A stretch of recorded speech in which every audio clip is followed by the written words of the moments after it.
ফিতরাত আল্লাহ হইতে হলো ওয়াসফুল্লাহর আগমন, হিজাবে মুহাম্মদিতে পাবে আল্লাহর দর্শন। আল্লাহুম্মা সাল্লি আলা সাইয়্যিদিনা মাওলানা মুহাম্মদ ওয়া আলা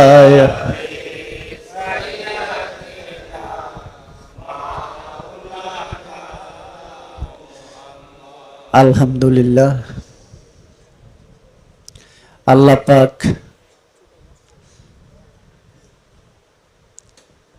তার নিজ প্রতিনিধি এই সৃষ্টিতে বিকাশ করবেন, তাই তার ইচ্ছা। আজকের সেই ধারা মোতাবেক আমাদের দরবারে আমার একটা নিয়ত ছিল, উদ্দেশ্য ছিল যে আমার খেলাফত লাভের পরে 12 বছর আগে আমি কাউকে খেলাফত দিব না।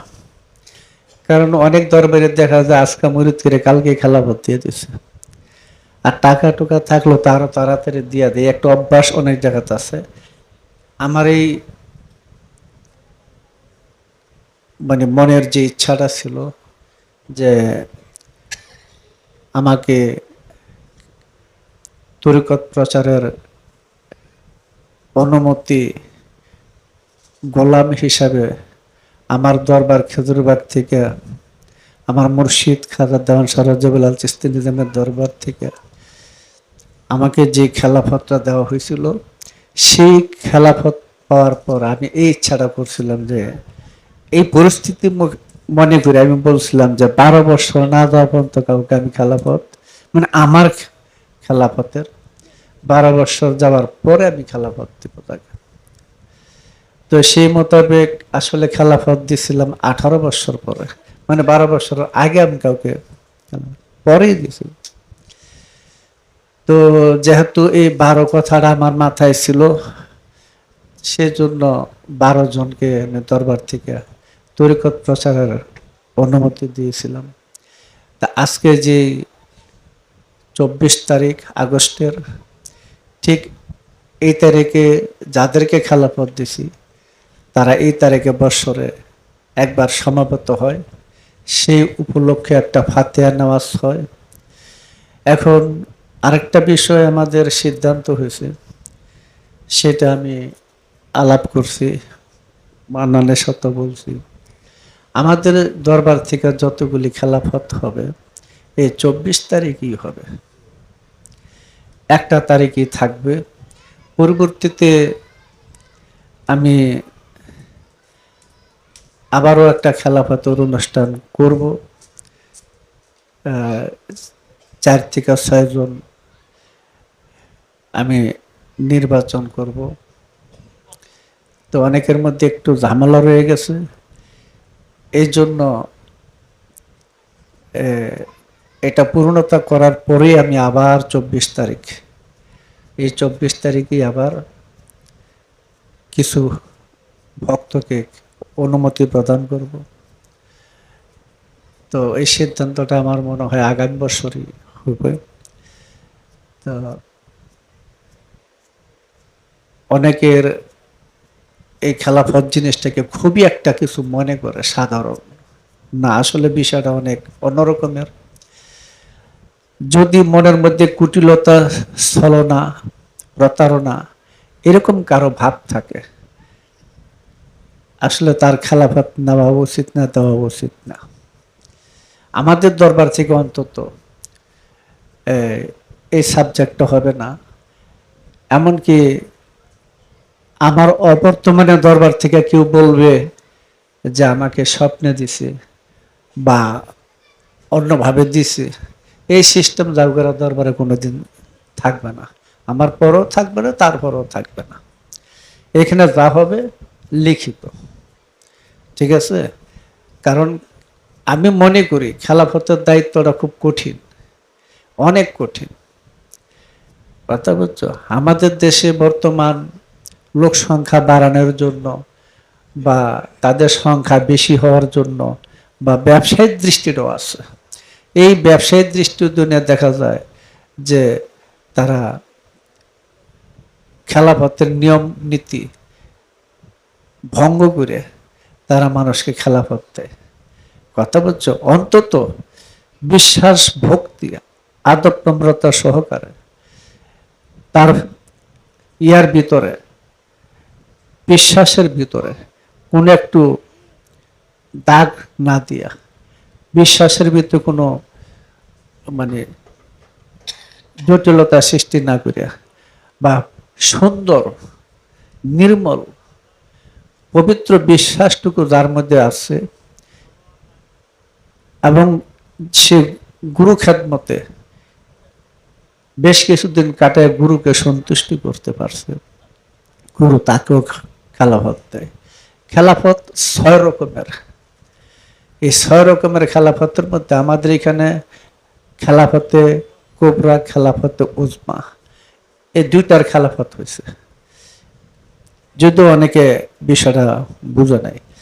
খেলাফতে কোবরার ভিতরে আমাদের এখানে আছে, অনেকেই আছে।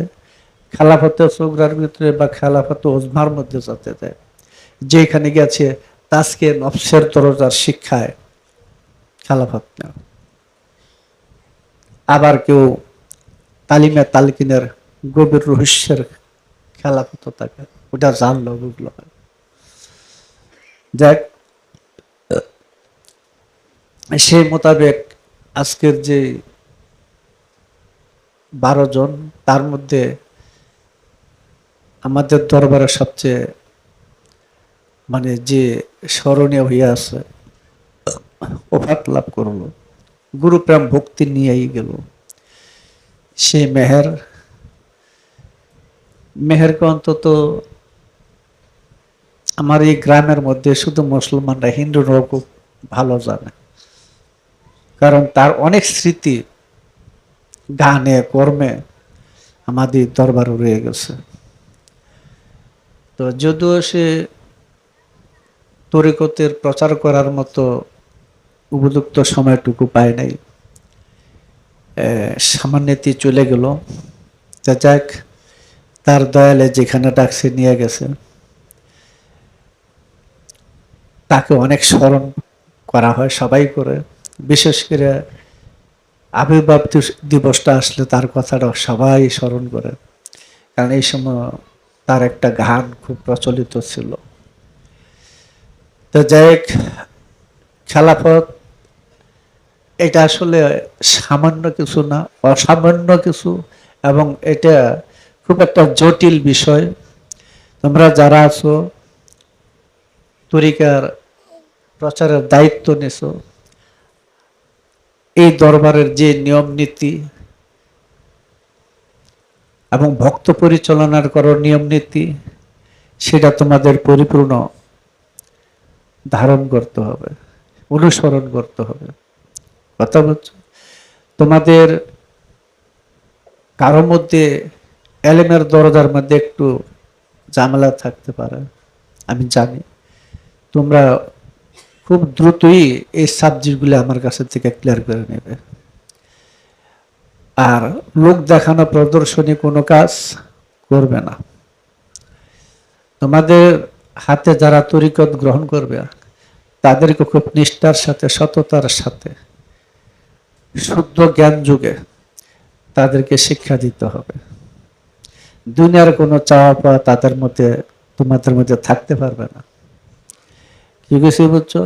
ভক্তবৃন্দ যারা আছে, পীর মুর্শিদকে বিভিন্ন কিছু নজরানা দেওয়ার রেওয়াজ রীতি সেই আদিকাল থেকে চলে আসছে, হযরত আদম থেকেই চলে আসছে। এই বিষয়গুলা যুগে যুগে নবীদের ছিল, উলিয়া উলিয়াদের মধ্যে প্রচলন আছে। তারা সন্তুষ্ট চিত্তে যা কিছু পেশ করবে তা তোমরা গ্রহণ করবে। গাউসে পাক বরফির আব্দুল কাদের জিলানী তার ফাতহুর রব্বানী ফাইজুর রহমান কিতাবের মধ্যে বলছেন, তার ভক্তদেরকে বলছেন, মনে করো না তোমরা আমাকে কিছু দাও না, আল্লাহই দেন, তোমাদের মাধ্যমে দেন। ঠিক আছে? এটা কাজী এই বিষয়টা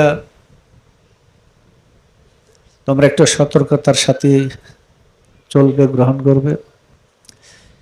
যেখানে হাত পাতা হয় সেটা বিজ্ঞা, বুঝছো না? তোমরা তো তোমাদের নামের সাথে শাহ যুক্ত হয়েছে, শাহ কিন্তু সাধারণ কথা না। এখন তো যে খুশি হয় শাহ লাগায় থুয়ে দেয়, বুঝো না? শাহ যেন একটা ব্যবসায়িক পণ্য হইয়া দাঁড়াইল, কিন্তু বিষয়টা অনেক জটিল, অনেক। আব্দুহু পর্যায়ে না পুষলে অথবা রুহ ইনসানের জগৎটা অতিক্রম না করলে বা ওই জায়গার মধ্যে না পুষলে তাকে শাহ উপাধি দেওয়া হয় না। কাজে তোমাদের শাহ উপাধিটা কিন্তু একটু দৃষ্টি রাখবে। এটা কিন্তু সামান্য কথা না, এটা বিশেষ একটা কিছু। এটা কিন্তু ইমাম হুসাইনেরও উপাধি। খাজা গরিবে নওয়াজ বলছেন শাহ আস্ত হুসাইন, বাদশাহ আস্ত হুসাইন, দিন আস্ত হুসাইন, দিন পানা আস্ত হুসাইন, সরদাদ ওয়া নাদাদ দাস্তে দাস্তে ইয়াজিদ হক বনায় লা ইলাহা আস্ত হুসাইন। ইমাম হুসাইনকে খাজা গরিবে নওয়াজ, শাহ আস্ত হুসাইন, বাদশাহ আস্ত হুসাইন, ধর্মের সম্রাট হুসাইন, ধর্মের বাদশাহ হুসাইন, ধর্ম হুসাইন, ধর্মের আশ্র হুসাইন। তিনি এজিদের কাছে মাথা দিলেন তবু হাত দেননি। ইহাই সত্য যে লা ইলাহা ইল্লাল্লাহর ভিত্তিটাই হইল হুসাইন। এক রহস্যময় জিনিস, কথা বলছো? তৎসঙ্গে তোমরা অনেকেই জানো, আমি একটা কথা বলি যে রাসূল পাক সাল্লাল্লাহু আলাইহি ওয়াসাল্লামের জবানে যে কালামটা আসছে খাজা গরিবে নওয়াজ তার নিজ ভাষায় সেটা প্রকাশ করছেন। আমি তার বাংলাটুকু বলি, সেটা হলো যারা আল্লাহকে চিনছে তারা আর আল্লাহকে আল্লাহ বলবে না, ঠিক আছে? আর যারা আল্লাহকে আল্লাহ বলে তাদের মারফতে এলাহি লাভ হয় নাই। কথা বলছো? আল্লাহকে আর আল্লাহ বলবে না, ওইটা তাহলে কোন নাম? এটা তোমরা জানো, কথা বলছো? তো কাজেই তোমাদের প্রতি আমাদের দরবার থেকে এই নির্দেশ, তোমরা নিজেদেরকে শুদ্ধ জীবন যাপন করবে, তোমাদের ভক্তদেরকে, অনুসারীদেরকে সেই শুদ্ধ জীবন শিক্ষা দিবে। যারা তরিকতের বায়াত করো, কেউ নাও করতে পারো, অনেকে করে না, কারণ খেলা বায়াত করাই বড় বিষয় না। সনদপ্রাপ্ত কেউ বায়াত করতে পারো, কেউ যদি না করে তাও করতে পারো। তবে তরিকতের খেলাফতের তরিকত প্রচার করার অনুমতি দেওয়া হইল, ঠিক আছে? তোমাদের নাম এই সাধারণামায় যুক্ত হয়েছে, সাধারণামায় যুক্ত করে দেওয়া হইল। এটা আমাদের দেশে খুব একটা করে না, এইভাবে লিখিতভাবে হয় না। এই লিখিতভাবে খেলাফত এবং সনদ মানে সাধারণামাটা পেশ করাটা, এটা দরবার থেকে দেওয়া হলো করে। কাজে এটার প্রতি তোমরা মর্যাদা, সম্মান সবকিছু রক্ষা করবে, কথা বলছো? এর মধ্যে কোনো ব্যত্যয় না ঘটে। কাজে আজকে যে তোমাদের খেলাফত দিবসের অনুষ্ঠান, আজকে কত বছর হয়ে গেল? 5 বছর, 6 বছর চলে। তো আমি ইচ্ছা রাখছি আগামী বছর ইনশাল্লাহ যদি আমি এই দেহে থাকি, তাহলে আরো কয়েকজনকে আমি অনুমতি করব, এই বিষয়ে অনুমতি দিব। তো আর আমি এটাও বলে রাখি, আমি যদি এই দেহের থেকে বের হইয়া যায়, চলে যাই, তাহলে আমাদের এরা থাকবে, জাহেদুল শরীফ আছে থাকবে, এদের দস্তখত সিগনেচারে সবকিছু চলবে। লিখিত কাগজ ছাড়া কেউ খেলাফত আমাদের এখান থেকে দেওয়া হবে না। যেমন দরবারে যারা গদিনিসীন থাকে, মুর্শিদ যাকে গদিনিসীন করেন তারা সবকিছুরই মালিক, খেলাফত দেওয়ার মালিক, ঠিক আছে? আমাদের দরবারে ছিল হযরতে আলমাস চিস্তার নিজামী, তিনি গদিনিসীন ছিলেন, তিনি ওফাত লাভ করছেন। সিরাজদি খানের কুসুমপুর গ্রামে ওনার মাজার, ওইখানে উরুস হয়। এখন বর্তমানে শামসুল আলিয়া চিস্তি নিজামী আছেন গদিনিসীনের মধ্যে। তো এটাই সিরিয়াল শ্রেণী মতে 4 জনকে খেলাফত দেওয়া হয়েছিল। তো তো বড় জন হাত লাভ করার পরে এবার মেজোজন আসলো, তারপরে হয়তো সিরাজ ভাইয়ার আসবে, এমনি ভাবে। তো এখানে আমাদের খেজুরবাগ দরবারে কিন্তু আলমাজ ভাইয়ের যে ছেলে ছিলেন তাকে খেলাফত দেওয়া হয় নাই, পাবে শমশের ভাই, শমশের ভাই পাবে সিরাজ ভাই বদলিশন হিসাবে। তারপরে কাজ করে সবাই, সবাই কাজ করতেছে, সবাই মরিদ করে, তাতে কোনো সমস্যা নাই, কিন্তু শ্রেণীবদ্ধভাবে একজন একজন আসে, এটাই নিয়ম। এরপরে যারা উপযুক্ত হয়ে ওঠে, আমাদের দেশে একটা প্রচলন আছে, পীর সাহেবের ছেলে এটা টাইনে নিয়ে গদিত বসায় দিছে আর বলছে যে ওনা এখন গদি নিশিন আছে না। এরকম গদির মধ্যে গদি মার্কা বসার কোনো অর্থ হয় না, কথা বুঝছো? খালি গাদি বয়াইলে গদি শিনো না, কথাটা বুঝবে। তার কিছু থাকতে হবে, তার সেই জ্ঞানটা তার থাকতে হবে, তারকে তরিকার বোঝানোর মতো তার পদ্ধতি থাকতে হবে না। পীরের ছেলে পীর হয়, এটা খুব একটা ব্যাখ্যাপা জিনিস, কিন্তু পীরের ছেলে পীর হইতে পারে যদি ওই জ্ঞানটা তার থাকে, ওইটা পরিচালনা করার জ্ঞান বা শিক্ষা দেওয়ার যে মূল জ্ঞান সেটা যদি থাকে। না হইতে ওই হিন্দু ধর্মের ব্রাহ্মণগণ মতো হইয়া যায়, ব্রাহ্মণের ছেলে ল্যাংরা লুলা কানা যেটাই হোক সে হয়ে যাবে ব্রাহ্মণ, এটা ঠিক না। ব্রহ্মজ্ঞান যার মধ্যে আছে সে ব্রাহ্মণ, কথা বলছো? জাতিগত গোত্রগত ব্রাহ্মণ এটা ধর্মের স্বীকৃতি নাই। ব্রাহ্মণ হলো সে যে ব্রহ্মজ্ঞানের অধিকারী, সে যেই হোক, যদি নিজ বংশের মধ্যে সেই জ্ঞানটা না থাকে সেও ব্রাহ্মণ হইতে পারবে না, সেও গুরু হইতে পারবে না। তাই আমাদের এই তরিকত জগতের মধ্যে আমরা জানি যে খেলাফত জিনিসটা কিন্তু আমরা কোরআন থেকে দেখি, ওয়াসকালা রাব্বুকুল মালাইকাতি ইন্নী জাইলুন ফিল আরদি খলিফা, নিশ্চয়ই আমি জমিনের মধ্যে একজন খলিফা জাইলুন করব।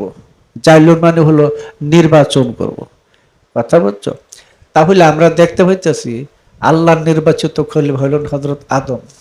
এমনি ভাবে যুগে যুগে যত নবী রাসূল এ আল্লাহর নির্বাচিত, আল্লাহ রাসূলের নির্বাচিত। শেষ পর্যন্ত আমাদের মহানবী যাকে বলি হযরত মুহাম্মদ সাল্লাল্লাহু আলাইহি ওয়াসাল্লাম, তিনি 18 জিলহজ তারিখ বিদায় হজের দিন চলে যাবার 83 দিন আগে তিনি 18 জিলহজ তারিখে শনিবার দিন জোহর এবং আসর নামাজের মধ্যবর্তী সময়ে খুম পুকুরের পারে মাওলা আলীকে তিনি সেই দায়িত্ব অর্পণ করলেন, সে জাইলুন করলেন, নির্বাচন করলেন। কিন্তু অধিকাংশ সাহাবাগণ সেটাকে বিস্মৃত হয়ে গেল, সেটাকে ভুলে গেল। সেই জায়গার মধ্যে দেখা যেতেছে যে আমরা এখন পর্যন্ত সেই ইসলামের খেলাফতের ইতিহাসটাকে আমরা এমনভাবে বিকৃতি এবং এমনভাবে প্রচার করা হয়ে গেছে যে এখন আসল খেলাফত ইতিহাসটার আর কোনো খবর রাখলো না। আমরা শুনতে পাইলাম হজরত আবু বকর, হজরত ওমর, হজরত উসমান ইনারা খলিফা, ঠিক আছে। হজরত আবু বকর খলিফা রাসূলের না, হজরত ওমরের খলিফা রাসূলের না, হজরত উসমানের খলিফা রাষ্ট্রীয় খলিফা। এরা রাষ্ট্রীয় খলিফা, এরা কি করছেন? রাসূলকে ব্যাক আপন রাইখে, রাসূলের লাশটা উপরে রাইখে তারা এটা ফালাইয়া বনি সাকিদার মধ্যে যাইয়া 3 দিন পর্যন্ত দারিদ্রা টানাটানি কিলাকিলি গুতাগুতি করিয়া শেষ পর্যন্ত হজরত উমরের একক প্রচেষ্টায় হজরত আবু বকরকে খলিফা নিযুক্ত করলেন। এই যে খলিফা নির্বাচন, এটা কিন্তু রাসূল, এখানে রাসূল ছিল? এখানে তো রাসূল ছিল না। কাজে রাসূলের দ্বারা কিন্তু এই খলিফা নির্বাচিত হয় নাই। এই খলিফা নির্বাচিত হয়েছে হজরত উমরের একক প্রচেষ্টায়, আনসার গোত্রের 30 জন তাদের সম্মিলিত অবস্থায়। ব্যাপারটা হলো তখনকার অধিকাংশ মানুষ এই বিষয়টা, হজরত উমরের বিষয়টা ইচ্ছায় বা অনিচ্ছায় অনেকে গ্রহণ করে নিতে হয়েছে। কিন্তু যারা গাদের হুকুমের মধ্যে সে মাওলা আলীকে খেলাফত দেওয়ার পরে যারা সেই বিষয়টাকে দৃঢ়ভাবে ধারণ করে রাখছে, মাওলা আলীর খেলাফতটাকে যারা দৃঢ়ভাবে ধারণ করে রাখছে, এখন এই 72 কাতারের মুনাফিকদের মধ্যে তাদেরকে বলা হয় শিয়া। যারা গাদের হুকুমের ইতিহাসটা ধরে রাখছে, গাদের হুকুমের পদ্ধতিটা নির্বাচনটা ধরে রাখছে, তাদেরকে এখন বলা হয় শিয়া। যদিও শিয়াদের মধ্যে অনেক মত, 35টা দল হয়ে গেছে, তার মধ্যে অনেকে বিকৃতি অবস্থার ভিতরে আছে, কিন্তু শিয়াদের শুদ্ধ অবস্থাটার ভিতরে দেখা যায় সেই গাদি রকমের খেলাফতটাকে তারা বিশ্বাসী এবং সেটাকে তারা মনে প্রাণে ধারণ করে আছে। কথা বলছেন, যার ফলে শিয়া মানে অনুসারী বা মহব্বতকারী। মাওলা আলীকে যারা মহব্বত করে তারা শিয়া। আর মাওলা আলীর মহব্বত যার মধ্যে নাই, সে জান্নাতি হইল জাহান্নামে যাবে। এটা সূরা সাফফাতের 24 এবং 26 নম্বর আয়াতের প্রমাণ। কথা বুঝছো? কাজে দেখা যেতেছে একজন মানুষ যখন আল্লাহওয়ালা হয়ে ওঠে, একটা মানুষ যখন নবী বেলায়েতে ওলিয়া উলিয়া হইয়া থাকে, ওই মানুষটা কখন আল্লাহর ওলি হয়? যখন সে আল্লাহর নূরে নূরান্বিত হইয়া আল্লাহময় হইয়া যায়, অর্থাৎ তার সর্বঙ্গের কর্তা আল্লাহ হয়ে যায়। এই অবস্থায় ওই মানুষটাকে আল্লাহর ওলি বলে। আউলিয়া মানে জ্ঞানী। জ্ঞানী মানে হলো আমাদের স্কুল কলেজ মাদ্রাসার জ্ঞান একবারই না, সেই জ্ঞানটা হলো সিনার এলেম। ঠিক আছে, এটা হেরা গুহার গুপ্ত এলেম, যে এলেম সম্পর্কিত আছে মাওলা আলীর সিনায়। তাই রাসূল বলছেন, আনা মদিনাতুল এলমি ওয়ালুল বাবুহা, আমি এলেমের শহর, আলী তার দরজা। সেই দরজা মাওলা আলীর সাথে সেই যে নবুয়তের চাদর, যে চাদরের মধ্যে ছিল মাওলা আলী, ফাতেমা, হাসান ও হুসাইন, যেখানে আয়াত নাজিল হয়েছে কুল্লু আসআলুকুম আলাইহি আজরান ইল্লাল মাওয়াদ্দাতা ফিল কুরবা, এই আয়াত অনুসারে এই চাদরের নিচের 4 জন ব্যক্তিকে মহব্বত করা উম্মত মুহাম্মদের জন্য ফরজ হয়ে উঠছে।